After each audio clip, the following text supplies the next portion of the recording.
26th of March, dynamic pricing, Baloch separatists, Gravitas cuts out the clutter. Gravitas keeps calm when others scream. Gravitas brings news to life.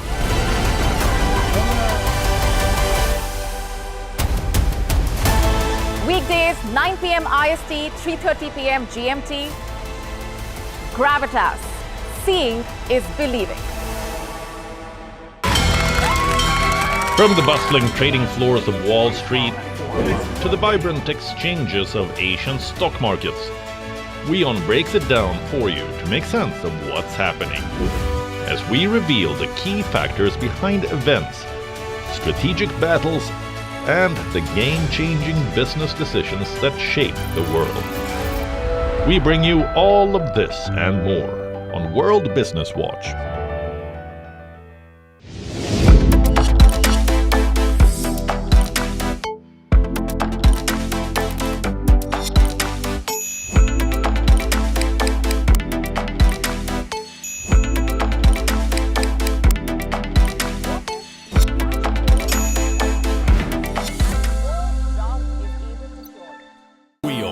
India's global voice, the channel that brings you the biggest stories from across the world through India's lens. Now available in more than 190 countries worldwide. Because we believe that the world is one. Watch us in Africa, Europe, USA and Canada, South America, Asia Pacific, Middle East and North African regions. Also available on these digital platforms across the world. WION. World is one.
Hello and a very warm welcome. It's 9 p.m. IST and we are coming to you live from the WION headquarters in Noida, India. I am Molly Gambhir and this is Gravitas.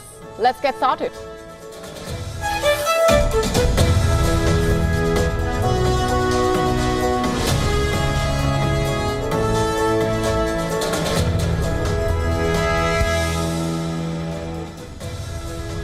Russia has launched a massive aerial attack on Kyiv as Vladimir Putin hits back at Ukraine for attacking Russian targets.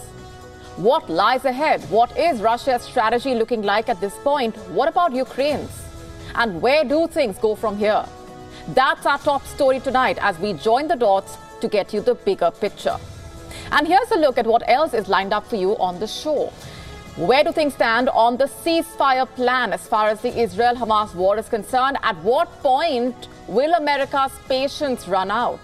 And what happens then?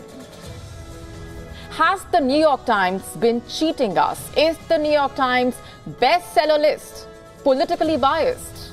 We tell you why these questions are being asked as we get you the complete story. 3 attacks in 3 days.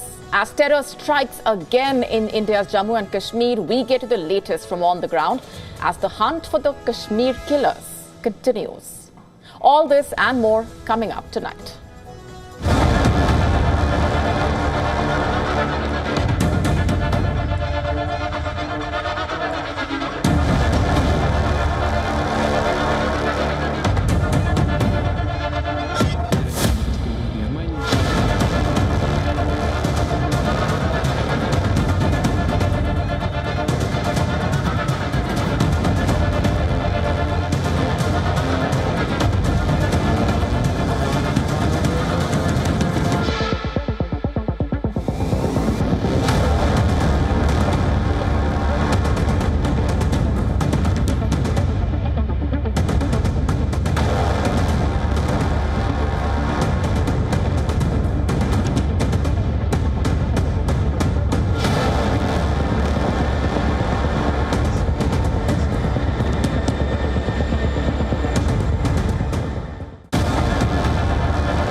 Russian President Vladimir Putin is punishing Ukraine for attacking Russian targets. Today, Russia launched a massive aerial attack on Kyiv. It deployed missiles and drones. They went on to strike Ukraine's capital city. In fact, reports say the attack began around 4 a.m. local time. An industrial area in Kyiv was hit, a garage was hit, so was a gas station and a storage unit. The strikes triggered a fire at a warehouse and an industrial complex.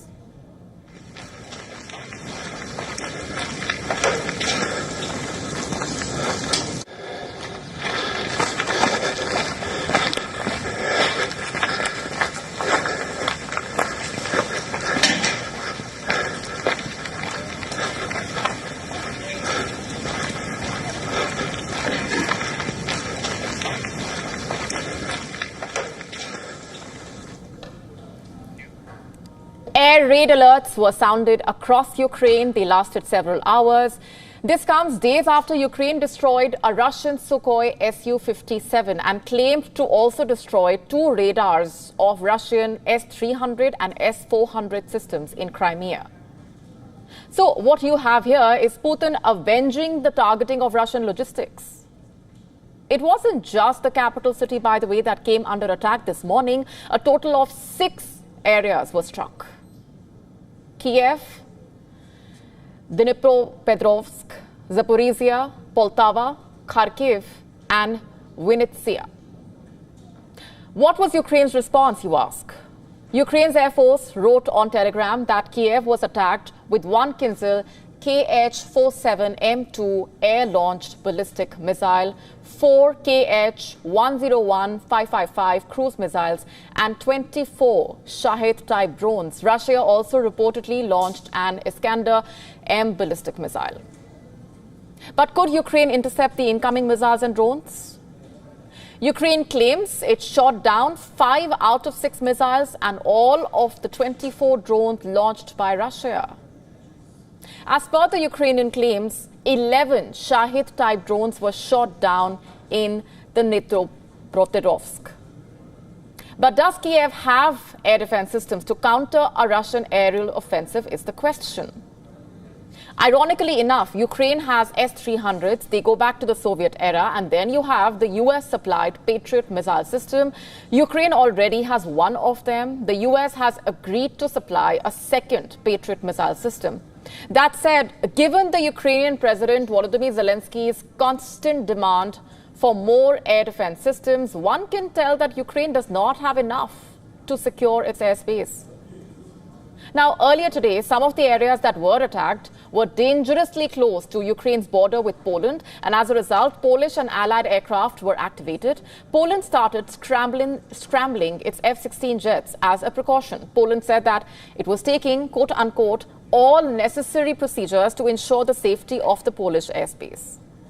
Now, this comes after Poland claimed that Russia had stationed 100 nuclear missiles in Kaliningrad.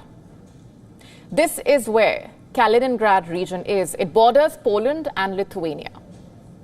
In fact, Kaliningrad is just 260 kilometers from Warsaw. Could Russia have really stationed nuclear warheads there? There's no way to confirm. But what we can tell you is that Russia has the highest number of nuclear warheads. We are talking about 5,889 to be precise. The US has 5,244. China, 410. And this is according to a 2023 report by SIPRI, or what's short for the Stockholm International Peace Research Institute. And here's something else one needs to keep in mind. Moscow claims it has deployed nuclear warheads in Belarus. And as I speak, Russia and Belarus are still conducting nuclear drills at land and sea. We have the latest visuals for you.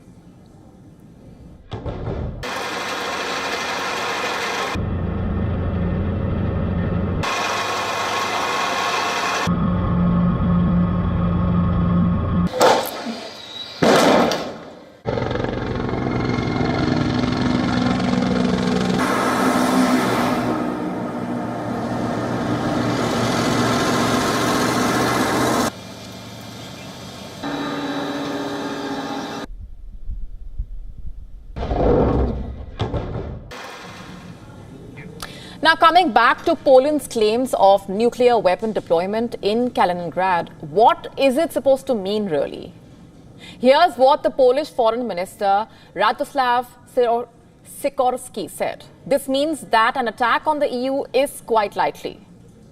Does Russia plan to punish the NATO for supplying long-range missiles to Ukraine?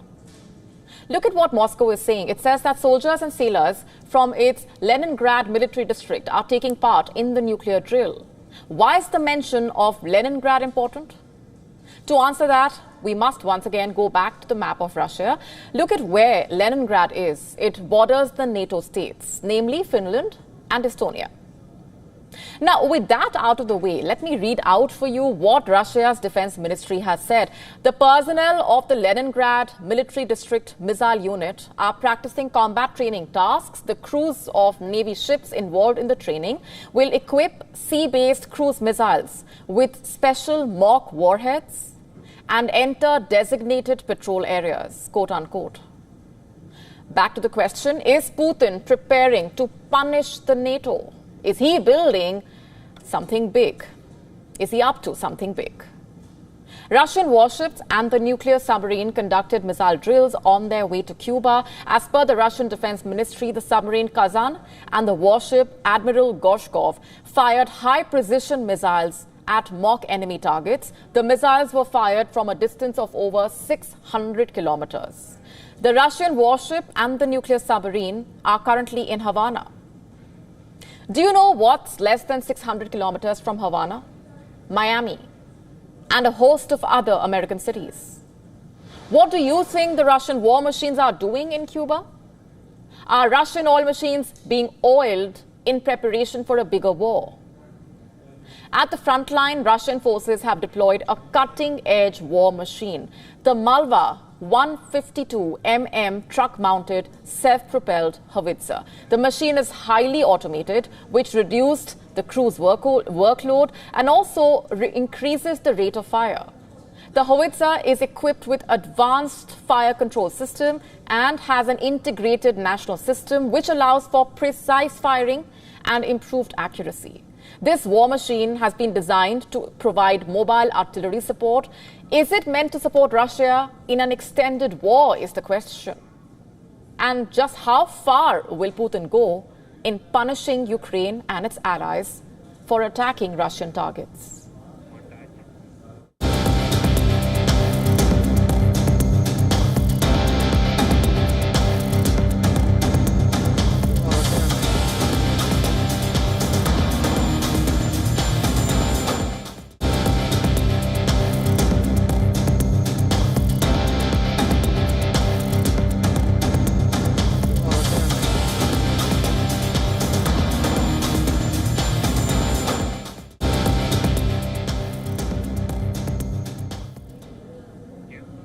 Patience is a virtue, but it is limited in supply.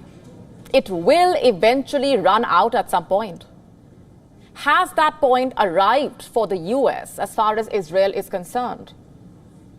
You see, there is a big problem here. America is searching for a solution to every problem. Netanyahu is finding a problem in every solution. But is this really the end game for Netanyahu? Now, by now, you would be aware of what Biden's proposal entails. It envisages a ceasefire and phased release of Israeli hostages in Gaza in exchange for Palestinians jailed in Israel, ultimately leading to a permanent end to the war.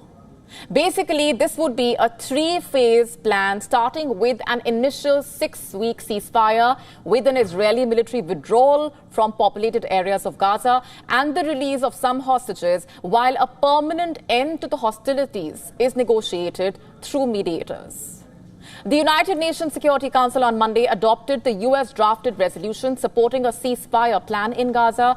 For months now, negotiators from the US, Egypt, and Qatar have been trying to mediate a ceasefire. So where do things stand right now? US Secretary of State Antony Blinken is in Qatar to push the ceasefire deal.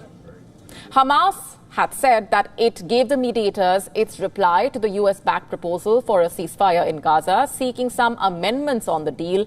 And now, in the latest, Blinken says some of Hamas's requested amendments to the UN-backed ceasefire plan are workable, but some are not.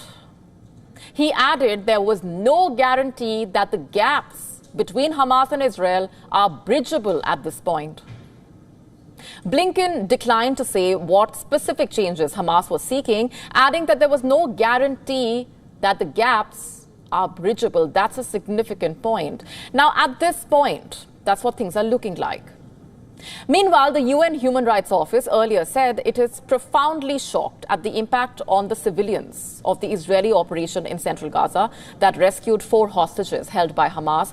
Palestinian health officials said hundreds of people were killed and injured in the densely populated Nuseirat refugee camp. Israel's military said under 100 were killed.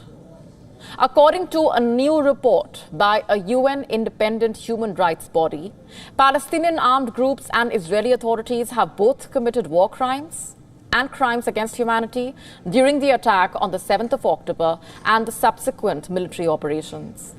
While stressing on the impact on women and children, the Commission has said that amid months of losses and despair, retribution and atrocities, the only tangible result has been compounding the immense suffering of both Palestinians and Israelis, with civilians yet again bearing the brunt of the decisions by those in power.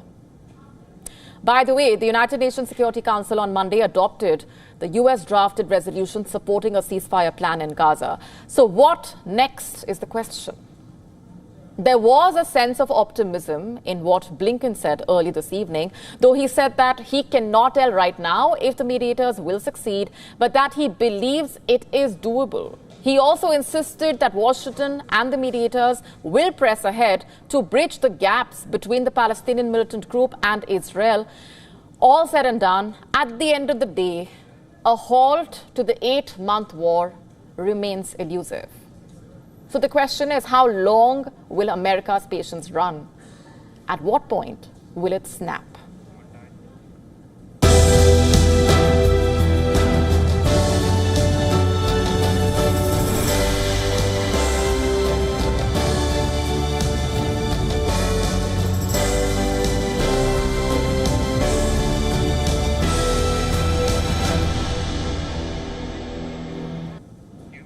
The UK is heading to the polls on the 4th of July.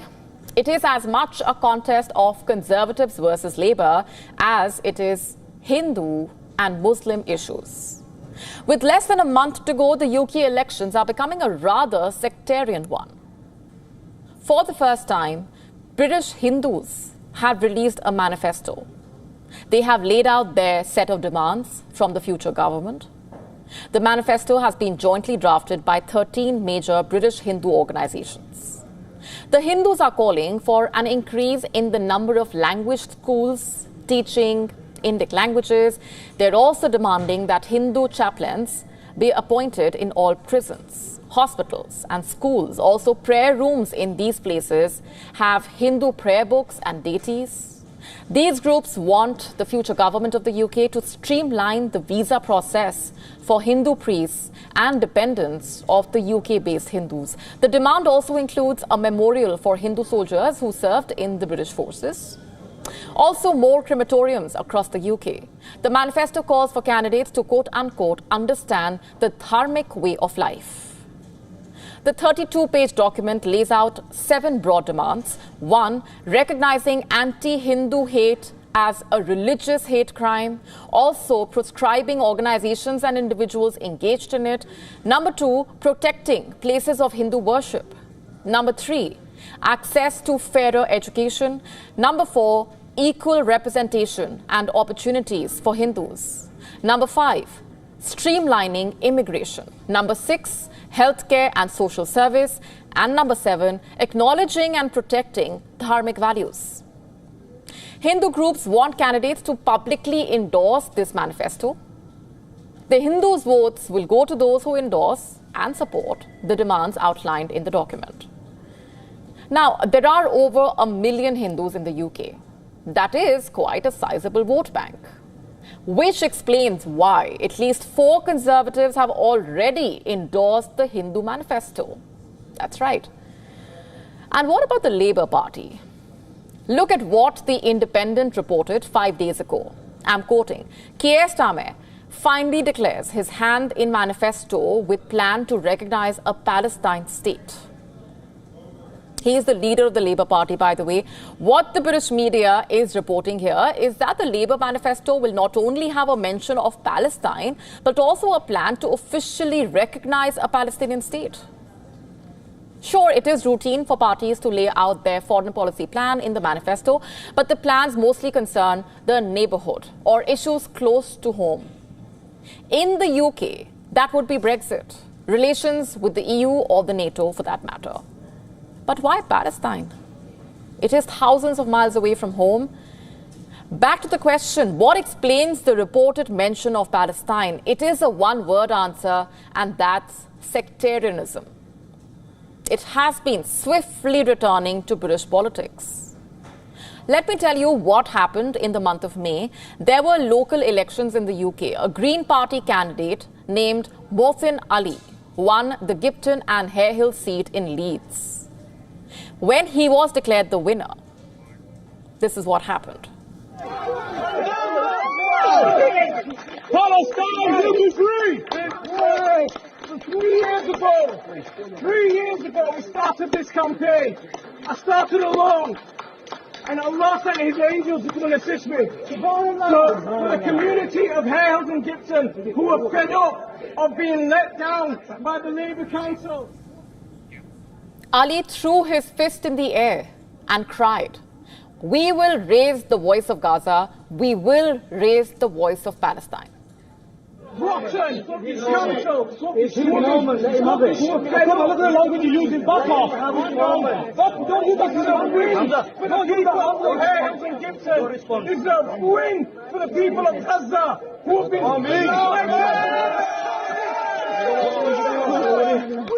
We will not be silent. We will raise the voice of Gaza. We will raise the voice of Palestine. Allahu Akbar. There are 3.9 million Muslims in the UK. They make up 6.5% of the population. Traditionally, Muslims have voted for the Labour. They see the party as being sympathetic to the working class, which happens to be the category most Muslims in the UK fall under. But their support for the Labour has dwindled since October 2023.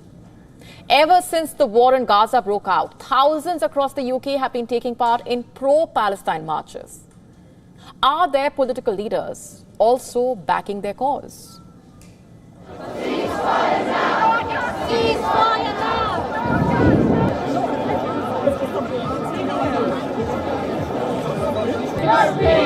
In our thousands, in our millions! We are all giving people resources, support to make it. In a radio interview in October, Keir Starmer appeared to suggest that Israel had the right to cut off resources in Gaza. Here's what he said, I'm quoting, "I think that Israel does have that right. It is an ongoing situation. Obviously, everything should be done within international law, but I don't want to step away from the core principles that Israel has a right to defend herself." How much damage did this interview do?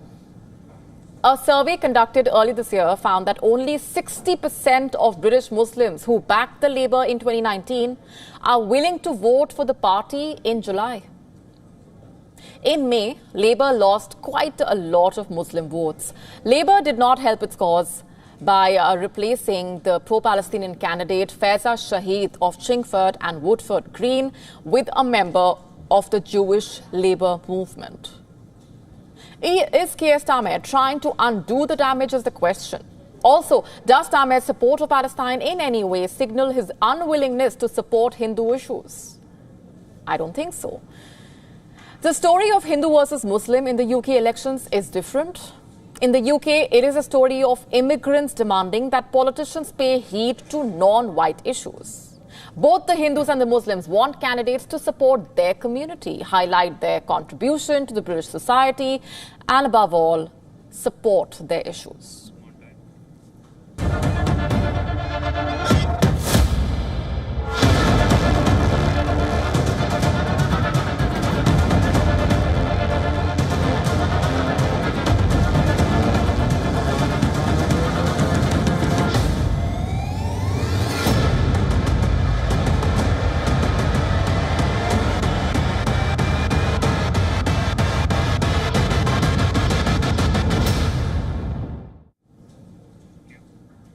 Since Prime Minister Narendra Modi is swearing in for a third consecutive term, a series of terror attacks have rocked the Jammu region, posing a severe threat to the upcoming Amarnath Yatra.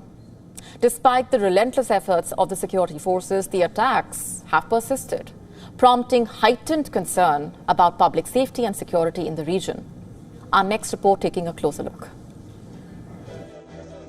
The most recent attack occurred in the Hiranagar sector of Kathua in Jammu, where terrorists entered a civilian's house and engaged in gunfire.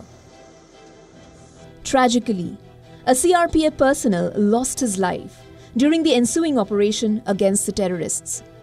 Subsequent encounters resulted in the elimination of 2 terrorists, with an ongoing anti-terrorist operation in the area.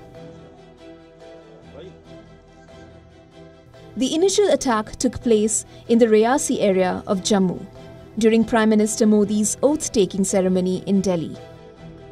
The assailants targeted a pilgrim bus, resulting in the loss of 9 lives and injuries to 33 others. Today's operation in Kathua saw a close call for the DIG and the SSP of Kathua when terrorists opened fire on their vehicle early this morning. In a separate incident in Doda district, 5 army soldiers and a special police officer sustained injuries during a terrorist attack, prompting a large-scale search operation in the area. The recent surge in attacks has prompted a suspension of traffic on the Bhadarwa-Pathankot highway until further notice. The Jammu region, particularly the Rajouri-Poonch belt, has become a hub of terrorists in the last few months. Most of the active terrorists in the entire Union territory are foreign and belong to Pakistan. There have been multiple terror attacks in the region in recent times, and most of them were carried out by these foreign terrorists active in the area. The majority belonging to Lashkar-e-Taiba and Jaish-e-Mohammed terror outfits. Abu Hamza, a 32-year-old Pakistani terrorist, has a bounty of 1 million Indian rupees on his head.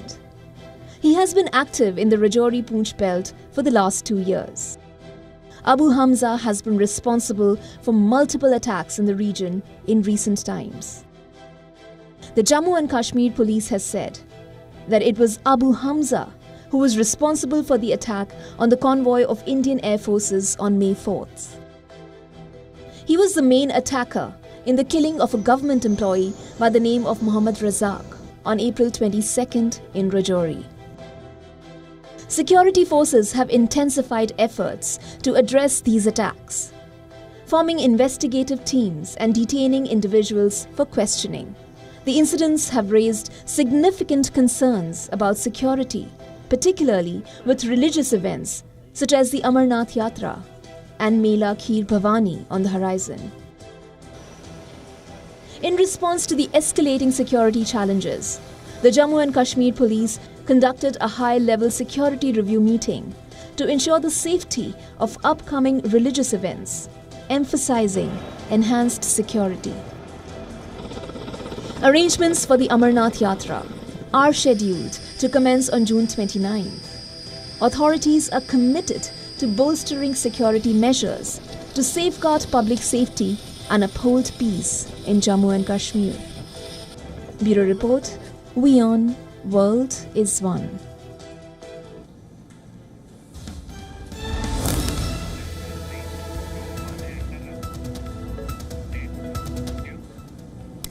And on that note, we have some breaking news coming in right this minute. There has been another attack in the Jammu region. As per the latest trickling in at this point, terrorists have opened fire at a camp in the Doda district.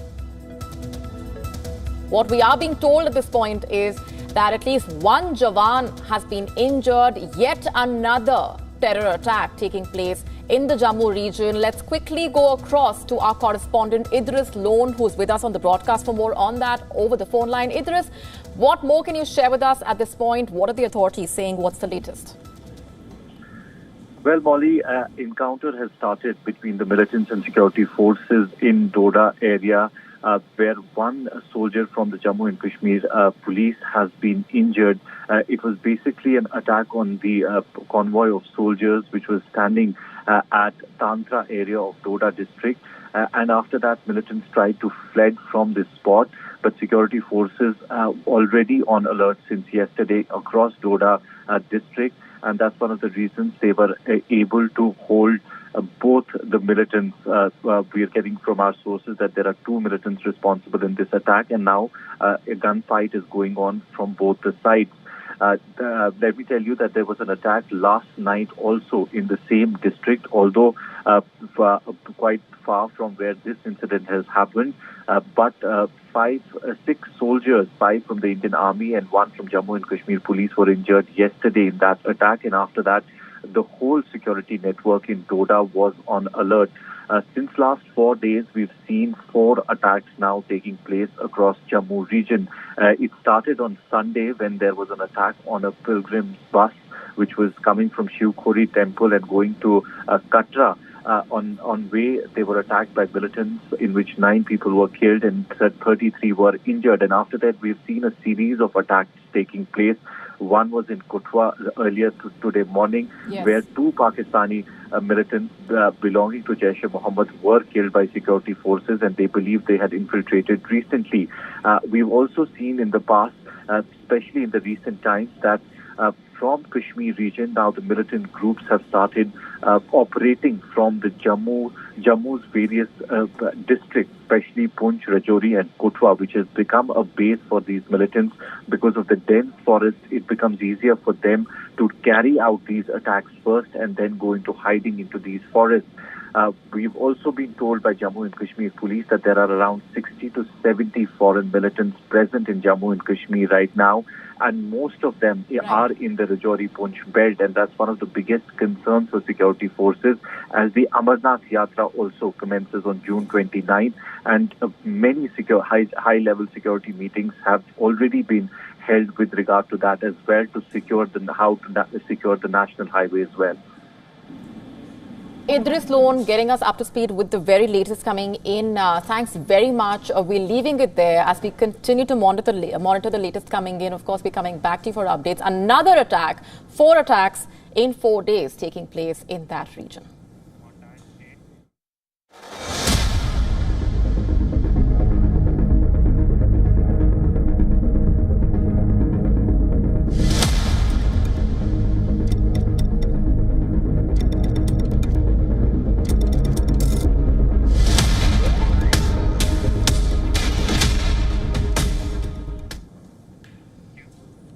If you love reading books, you would have also referred to book lists at some point. You could be relying on them to pick your next read, perhaps, or asking friends and colleagues for their recommendations. Now, there is no denying that the list of bestsellers come in handy while navigating that crucial decision. You must have heard of the New York Times bestseller list. Like the name suggests, it keeps a tally of the bestsellers. In fact, the New York Times has done this since 1931. The list is supposed to be a reflection of what the public is reading. So why are we talking about that list today, you ask? Because of questions that are doing the rounds. Questions like this one. Is the New York Times bestseller list politically biased? That question is answered by The Economist in its article. It says, quote, our investigation suggests it is, quote unquote. Now, the thing is, there is a lot of intrigue attached as far as this list is concerned, like what is the formula at play, what is the process for selecting the bestsellers. This article in The Economist says, quote, exactly which retailers report sales, how they are weighed, and which sales are screened out is shrouded in mystery, quote unquote. The fact is, a debate continues to rage with questions like, does the newspaper discriminate against right-wing authors? The Economist compiled 12 years' worth of figures from Publishers Weekly and identified books by 12 publishers that describe themselves as politically to the right of center.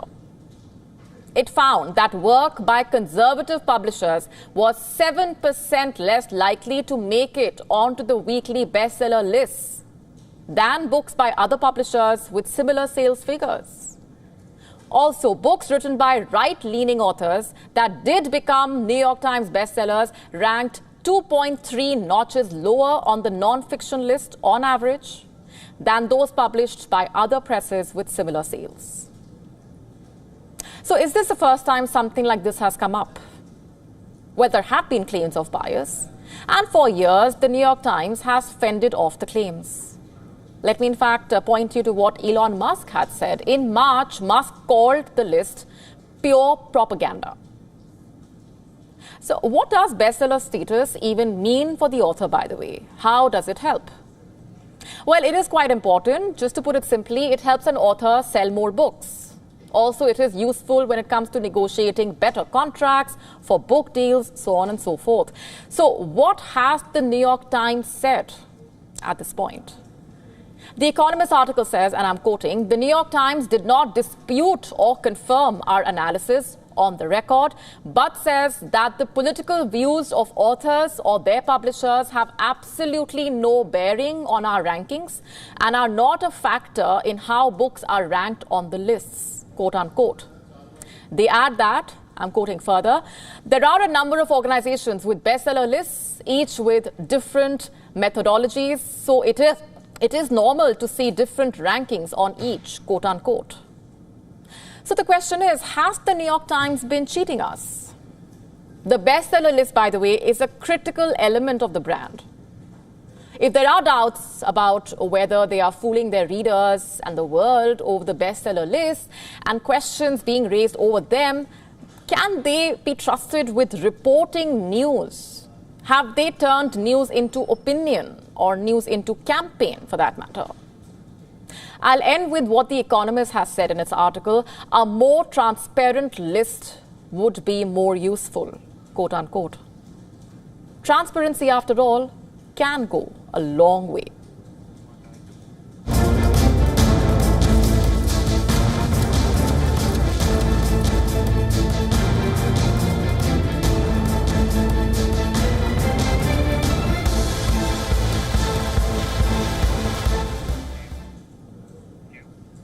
Is the dollar losing its global dominance?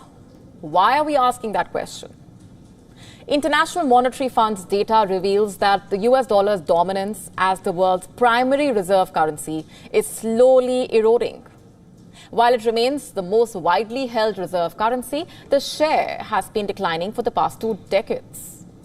And this trend continues, by the way, despite recent strength in the dollar itself. Central banks are diversifying their reserves, turning to non-traditional currencies like the Australian dollar, Canadian dollar, Chinese yuan. And this shift is due to the desire for yield, the benefits of diversification, and the ease with which these funds can actually be traded due to new digital technologies. Some speculate geopolitical tensions may further accelerate the decline of the dollar's reserve status. However, data suggests this trend is broader than just a few large reserve holders and includes major economies across the G20. China has actively promoted the internationalization of its currency. However, despite these efforts, the yuan's share of global reserves has stalled recently, and this could be due to the recent depreciation in its exchange rate. Financial sanctions imposed by the US have also influenced reserve management decisions. Central banks have shown a modest shift away from currencies vulnerable to sanctions, favoring assets like the gold instead. While gold's share of global reserves remains low historically, some emerging market central banks have been accumulating gold as a hedge against economic and geopolitical risks. In fact, the IMF notes that the decline of the dollar's dominance is a gradual process, not a sudden drop.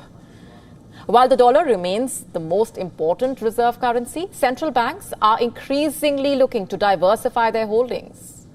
And this de-dollarization trend is driven by factors like yield, technological advancements, also the potential for geopolitical disruptions.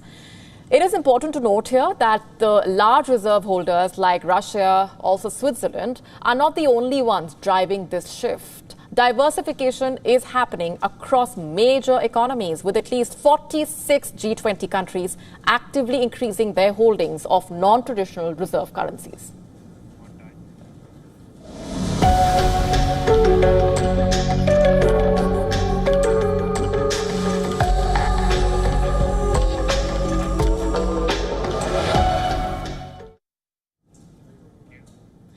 China is now working on next-generation robots. And why do we call them that? Because the Chinese company is developing hyper-realistic robots that can replicate emotions. You heard that right. Our next report getting you the details. Take a look. A unique development is underway in the northeastern coastal city of Dalian in China. At the X-Robots factory, engineers are working on the next generation of humanoid robots. But what's different this time is their particular focus on enhancing the facial expressions and emotions of these robots. Look at this. As the robotic company's worker moves her head, smiles and sticks out her tongue, a humanoid robot is mimicking her every move. Here's another humanoid robot that is mimicking her movements. This is possible because of the tiny motors installed in several spaces in its head. Not just that, engineers are even making use of artificial intelligence to recognize and express emotions. As per its developers, humanoid robots are the most complex class of robotic products. According to the company that is building these robots, it takes from 2 weeks to a month to produce a humanoid robot. Prices for these robots start at $200,000. So far, the main purpose of these hyper-realistic robots has been for display in museums. However, the company believes these humanoid robots will have a bigger role to play in the future, not just in healthcare and education, but in other industries as well. Psychological counseling and health are certainly future application scenarios. We are currently conducting related research such as auxiliary treatment and preliminary screening for emotional and psychological disorders.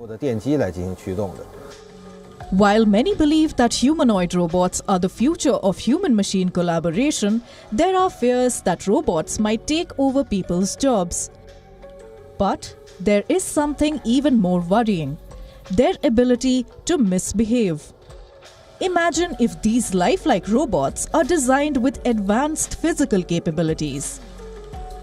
They could cause damage to humans or other living beings if they malfunction or if they are misused. Therefore, tech companies should not just focus on effectively replicating human capabilities. They should also ensure that these humanoid robots are used responsibly.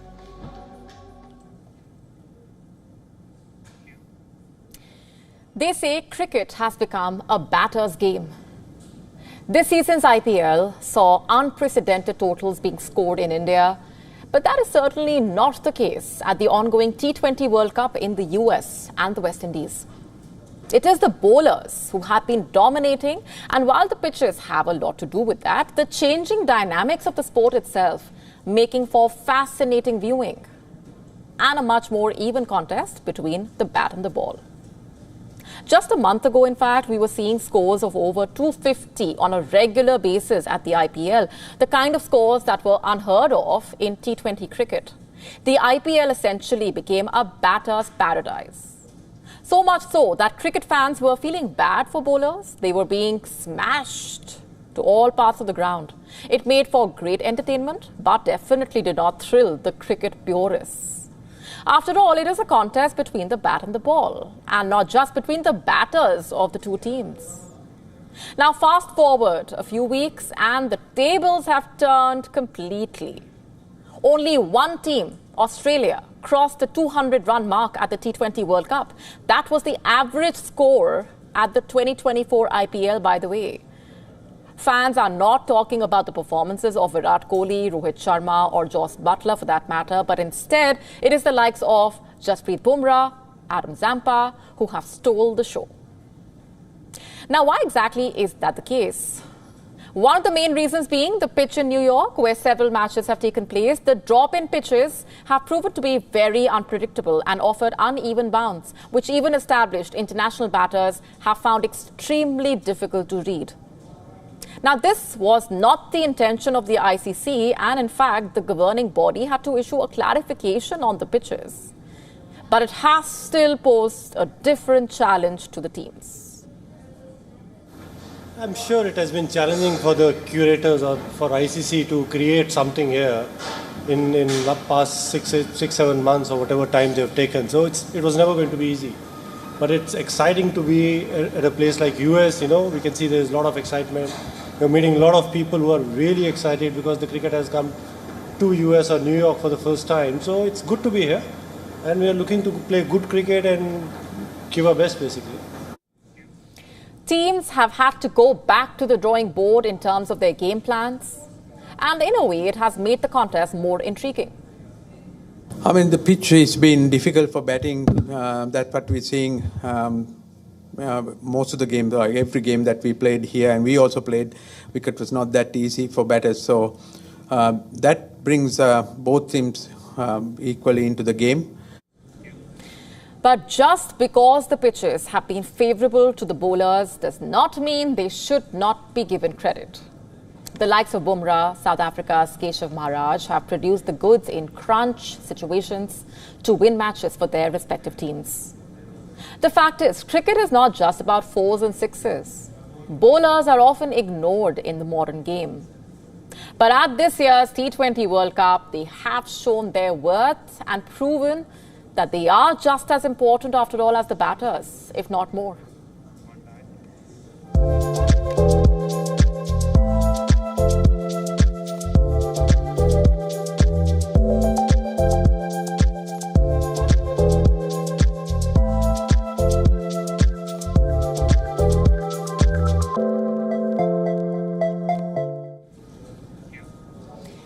In the ever-changing world of romance and relationships, a new dating trend, stolen from penguins, by the way, has become the talk of the town. What's the trend called? Pebbling. Our next report telling you all that you need to know about it.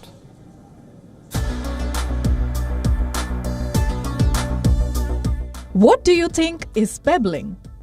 It is when a penguin picks up a pebble and carries it to its partner. The pebble helps build their nest. It also serves as a gift. When you translate this act for humans, pebbles are replaced by chocolates, a bouquet of flowers, a perfume, a piece of jewelry, or even a book. But then again, how many people are still reading books in the age of social media posts? Internet-savvy partners pebble by sending each other photos and videos through the day. They send memes and reels on Instagram to tell their better half that they are thinking of them. Pebbling isn't supposed to be grand. It is supposed to help couples build a better connection, even if that means engaging in some silly banter on texts on a busy day. Pebbling is not too different from other dating trends. In terms of the rules, they are not clearly laid out. If your partner regularly sends you memes and reels on social media and suddenly the notifications stop coming in, it could indicate trouble in paradise. It could also mean that your partner is ghosting you. There's also a possibility that they may just be having a busy day.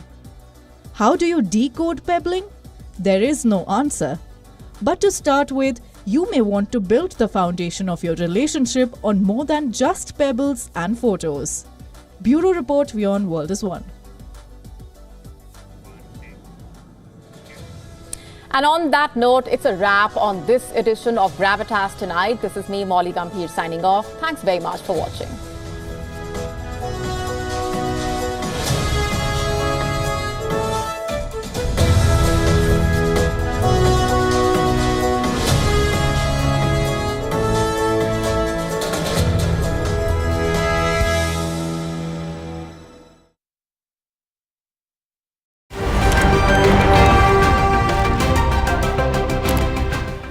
dive into your daily dose of news.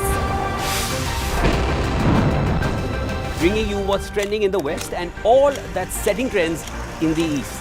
And all of this served up with a side of insightful banter. We don't just bring you the latest stories. We bring you your talking points for the day. And while you do that, from the busy streets of New York, I will provide you with deeper insights on the developments through the course of the day in the US. And I will be here at the WION headquarters, getting you all the action from the universe of sport. All that you need to know about your favorite teams and players, right here. The show that keeps you ahead of the global curve. A conversation you'd want to be a part of. A place where news becomes an engaging exchange. We bring you stories that impact your present. This is World DNA. Join the conversation.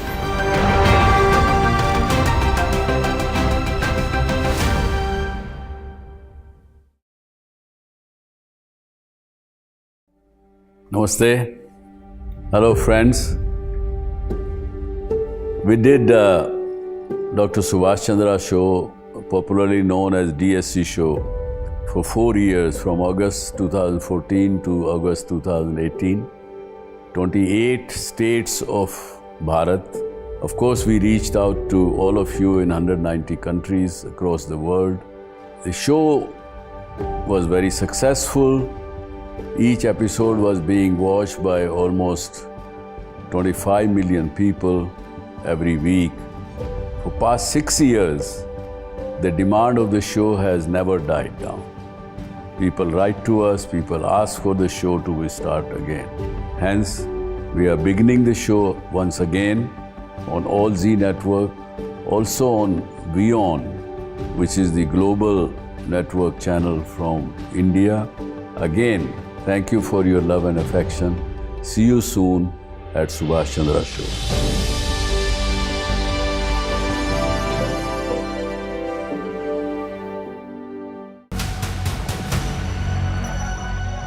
It's a double whammy for Africa's populous nation. Unions shut down country's power grid as cost of living crisis persists, making big conglomerates to also close shop in Nigeria.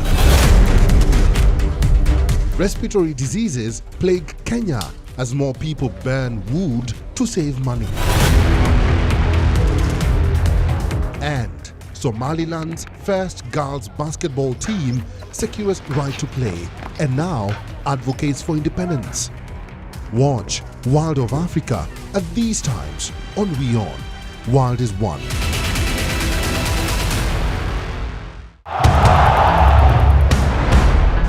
Everyone loves a contest.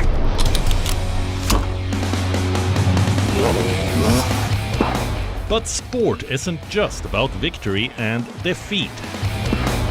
When the GOATs in sport speak, you hear it first on WION. You have to play good cricket over a period of time. I actually pushed myself right out of the damn tournament.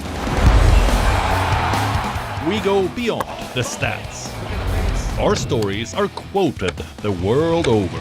At WION, sport is part of our DNA. Come, join us on this journey. Weekdays 6:30 p.m. IST, 1 p.m. GMT.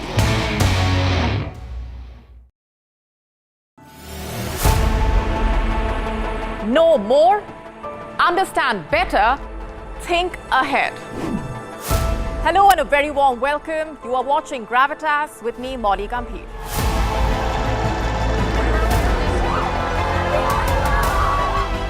Get the facts, not the bombast. On the 26th of March, dynamic pricing, Baloch separatists, Gravitas cuts out the clutter. Gravitas keeps calm when others scream. Gravitas brings news to life.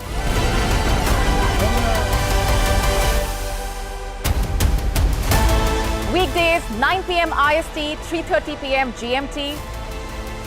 Gravitas. Seeing is believing.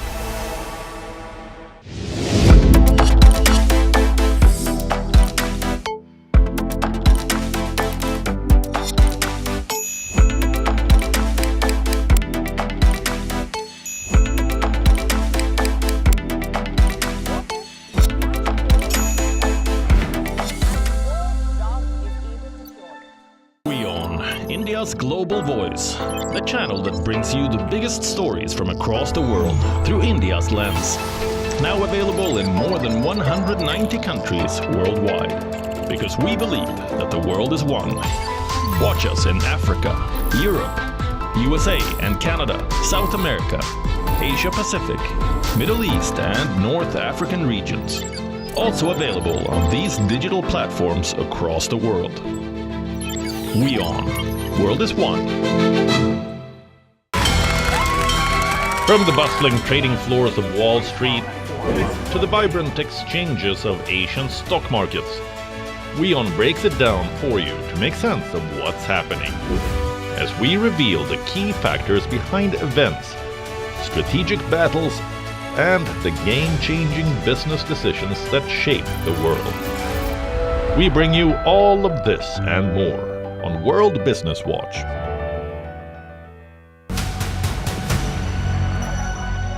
It's a double whammy for Africa's populous nation. Unions shut down country's power grid as cost of living crisis persists, making big conglomerates to also close shop in Nigeria. Respiratory diseases plague Kenya as more people burn wood to save money. And Somaliland's first girls basketball team secures right to play and now advocates for independence. Watch World of Africa at these times on WION. World is One. Namaste. Hello friends. We did Dr. Subhash Chandra show, popularly known as DSC show, for 4 years from August 2014 to August 2018. 28 states of Bharat. Of course, we reached out to all of you in 190 countries across the world. The show was very successful. Each episode was being watched by almost 25 million people every week. For past 6 years, the demand of the show has never died down. People write to us, people ask for the show to restart again. Hence, we are beginning the show once again on All Z Network, also on WION, which is the global network channel from India. Again, thank you for your love and affection. See you soon at Subhash Chandra Show.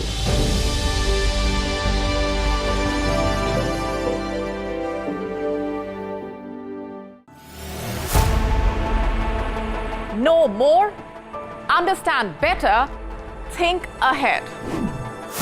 Hello and a very warm welcome. You are watching Gravitas with me, Molly Gambhir.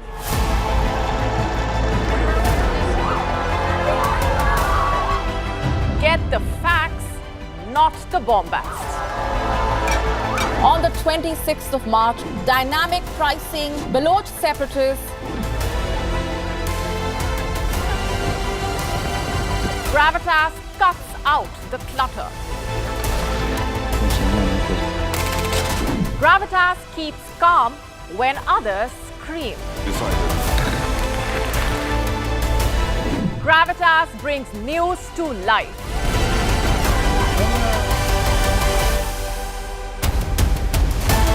Weekdays 9 p.m. IST, 3:30 p.m. GMT. Gravitas. Seeing is believing.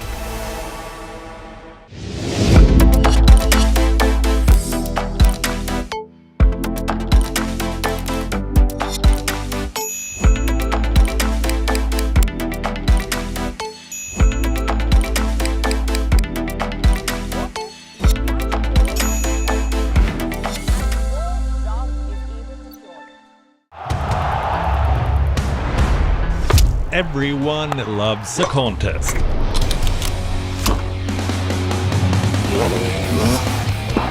But sport isn't just about victory and defeat. When the GOATs in sport speak, you hear it first on WION. You have to play good cricket over a period of time. I should push myself right out of the damn tournament. We go beyond the stats. Our stories are quoted the world over. At WION, sport is part of our DNA. Come, join us on this journey. Weekdays 6:30 p.m. IST, 1 p.m. GMT.